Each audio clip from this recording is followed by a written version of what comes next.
Egypt की एक site पर आर्कियोलॉजिस्ट को 100 से भी ज़्यादा ऐसी ममीज मिली जो इंसानों की नहीं बल्कि क्रोकोडाइल्स की थी। इन क्रोकोडाइल्स ममीज के कोफिन पर कुछ लिखा हुआ था जिसको पढ़ने और समझने के बाद एक्सपर्ट हैरान रह गए। नाजरीन, आज से हजारों साल पहले एंशिएंट इजिप्ट में जब लोग मर जाया करते थे तो उनको केमिकल लगाकर प्रिजर्व कर दिया जाता था ताकि उनके बॉडी वक्त के साथ खराब ना हो।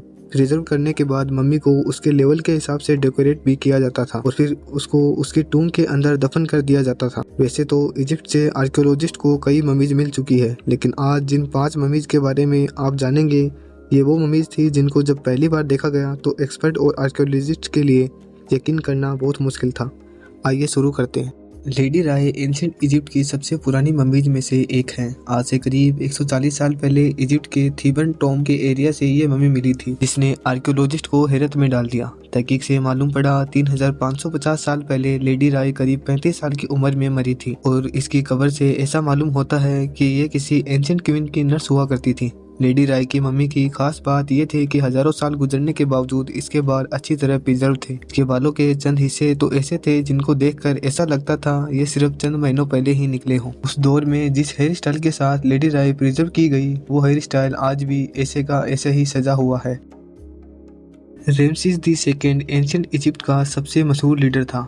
दूसरे इजिप्ट के बादशाहों के मुकाबले में रेमसेस सेकंड ने लंबे अरसे तक अपनी बादशाहत की गद्दी संभाले रखी। रेमसेस 2 की मम्मी 1881 में इजिप्ट के एक छोटे गांव सकार से मिली थी। जिन आर्कियोलॉजिस्ट ने मम्मी को निकाला था उनका कहना था कि जैसे रेमसेस 2 अपने दौर में पावरफुल हुआ करता था, हजारों साल के बाद भी इसकी मम्मी वैसी ही ताकतवर दिख रही है। 1974 में ये नोटिस किया गया कि रेमसेस 2 की मम्मी गलकर खराब हो रही है। इसकी वजह से फौरन ये फैसला किया गया कि इनकी मम्मी को पेरिस ले जाया जाए जहां अच्छी तरह से इसकी ट्रीटमेंट होगी।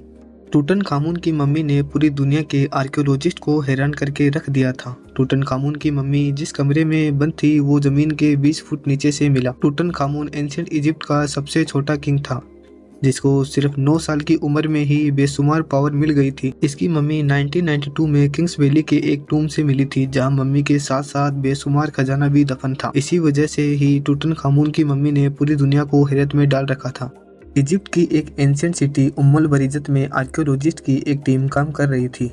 उनका टारगेट ममीज या दफन हुआ खजाना ढूंढना था, लेकिन उनकी उम्मीदों पर तब पानी फिर गया जब इस जगह से 1-2 नहीं बल्कि 100 से भी ज्यादा ऐसी ममीज मिली जो इंसानों की नहीं बल्कि क्रोकोडाइल्स की थी। हजारों साल पुराने क्रोकोडाइल्स जिनको इंतहाई महारत से प्रिजर्व किया गया था। आखिर हजारों साल पहले इन क्रोकोडाइल से एंशिएंट इजिप्शियन का क्या ताल्लुक था और इनको इतनी इज्जत से क्यों दफनाया गया, ये आज तक के सबसे बड़े रहस्यों में से एक बनकर रह गया है।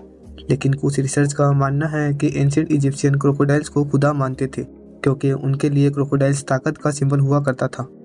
इजिप्शियन इंसानों की बॉडी को प्रिजर्व करने के लिए खास प्लांट से निकले केमिकल का इस्तेमाल करते थे जिसको रेजिन भी कहा जाता है। ये केमिकल बहुत महंगा होता था, इसी वजह से इसे सिर्फ अमीर लोग ही अफोर्ड कर सकते थे। आर्कियोलॉजिस्ट को जितनी भी मम्मीज मिली थी उन पर रेजिन लगा होता था ताकि बॉडी वक्त के साथ खराब ना हो। लेकिन ऑस्ट्रेलियन आर्कियोलॉजिस्ट तब हैरान रह गए जब उन्होंने एक ऐसी मम्मी तलाश की जो रेजिन से नहीं बल्कि मिट्टी से कवर हो रखी थी। ये मम्मी एक औरत की थी जो लगभग 25 साल की उम्र में मरी थी, लेकिन इसके कॉफिन पर मिट्टी के अलावा कुछ और भी था जिसने आर्कियोलॉजिस्ट को हैरान कर दिया। लैब टेस्ट से ये मालूम पड़ा कि ये मम्मी तो 3000 साल पुरानी थी, लेकिन इसके इर्द गिर्द जो मिट्टी लगाई गई थी वो इसके मरने के काफी समय बाद लगाई गई थी। उसके बाद ये समझा गया कि ये मम्मी किसी गरीब घर की औरत की थी जो रेजिन अफोर्ड नहीं कर सकते थे।